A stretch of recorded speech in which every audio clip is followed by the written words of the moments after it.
پانچویں شرط یہ ہے کہ وہ مال دین سے قرض سے خالی ہو، یعنی اگر کسی کے اوپر قرض ہے تو قرض کی رقم کو اس سے علیحدہ کیا جائے، علیحدہ کرنے کے بعد دیکھیں کہ اب بھی وہ بندہ مالدار ہے یا نہیں۔ مثال کے طور پر اگر کسی کے پاس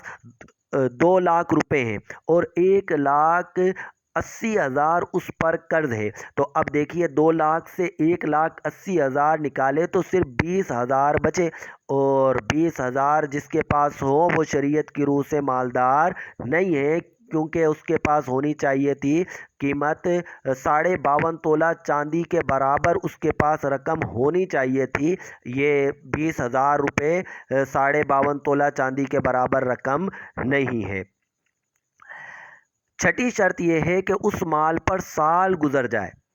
یعنی کوئی شخص جس میں تمام شرائط ہیں، اس کے ساتھ ایک اور شرط یہ ہے کہ اس مال پر سال گزرنا چاہیے۔ مثال کے طور پر کوئی شخص 15 رمضان کو مالدار ہوا تو ابھی اس پر زکوٰۃ نہیں ہے، بلکہ مال پر 1 سال گزر جائے گا، جب دوبارہ 15 رمضان آئے گی تو اب اس کے اوپر 1 سال ہو چکا، لہٰذا زکوٰۃ ہوگی۔